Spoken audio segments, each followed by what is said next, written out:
let's begin by talking about the people that you're interested in reaching in the community, and principally people that are interested in going into business or who are in business. And this covers any kind of business you can think of, including not-for-profit or charitable organizations where people have an opportunity to make money and hopefully make a positive impact upon the community. But any of these operations have forks in the road, and there will be days when you run a business when some of the obstacles and challenges of running a business become so great that going left at that fork seems like the right idea. And there are a lot of pressures in running a business, and the bigger the business and the more employees and the greater the payroll, I think the greater the challenges for people who run the businesses, and temptation to skirt the law, to play in the gray area can be very great. And oftentimes I think people are truly motivated by their devotion to the people they employ, their desire to be successful, their own personal financial obligations.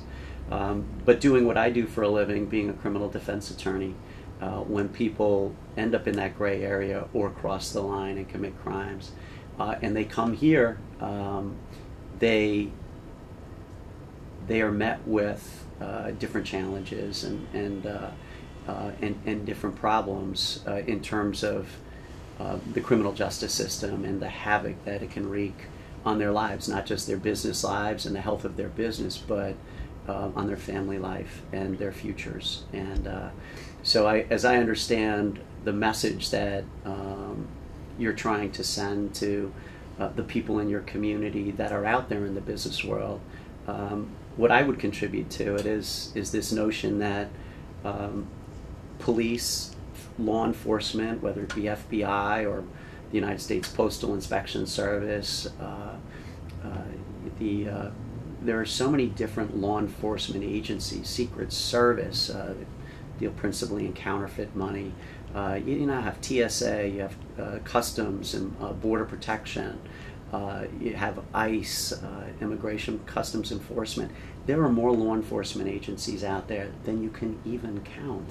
All of them with a stated purpose of trying to find people who are out there conducting business and committing crimes. And a large majority of these agencies, which go beyond your local police and the state police and the park police and the state park police, most of these law enforcement agencies deliver their cases ready-made to prosecutors, federal prosecutors, which means that if you're involved in a business crime, you can bet that the likelihood is that you're going to be meeting with a federal judge and a federal prosecutor, learning about what it is that they're charging you with in your case. And these cases ordinarily require an enormous effort on the part of an individual or a company to defend allegations in terms of money, in terms of time, and maybe as significant as all those things in terms of a disruption in your life. These cases can go on for years and truly change the way you live your life on a day-to-day basis. And so the words of caution that I would give would be that very often the mistakes that lead people to end up in these situations are so minor,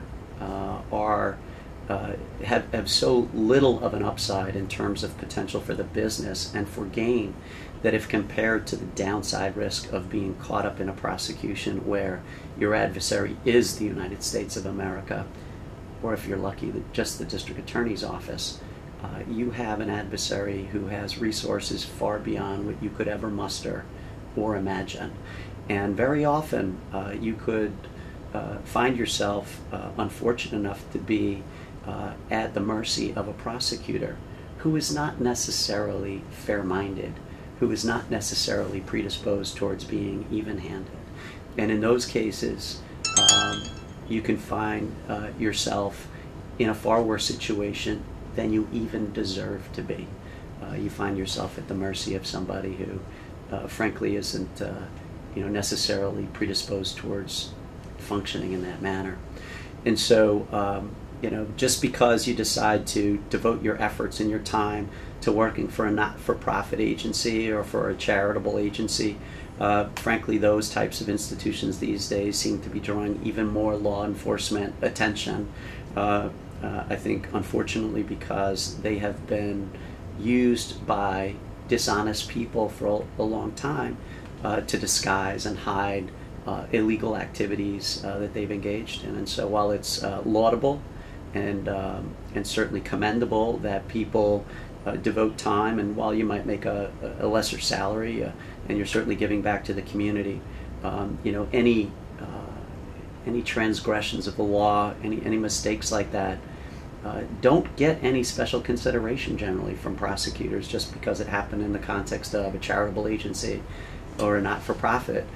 They tend to be quite aggressive, frankly, in coming after people who use the protection of those types of organizations to carry out their criminal activity.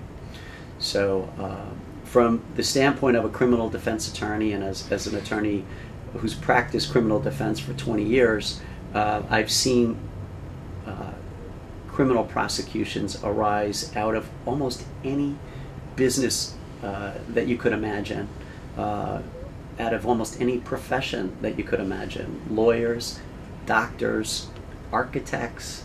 I don't think I've ever represented a landscaper, but I've represented every type of business person in tax and false business filing crimes. They run the gamut, and the government is not selective about who they prosecute. If the agencies discover you, whether it's something going on out at JFK with Customs, whether you have filings that you're required to make with the city of New York or with the state, and everything's not in order, all of these cases have the potential to one day become the focus and preoccupation of some really determined investigator and prosecutor. And if you make such a mistake and become such a focus, you really do truly lose control of your life and the ability to do the things that you want to do and need to do, not just for yourself, but for the people that you love and are obligated to care for. So as a part of my part of the message that is being conveyed as a part of this program, I would strongly encourage each of you to consider in advance how little you have to gain by making that misstep, as opposed to the incredible downside risk that you face once you've decided to make it.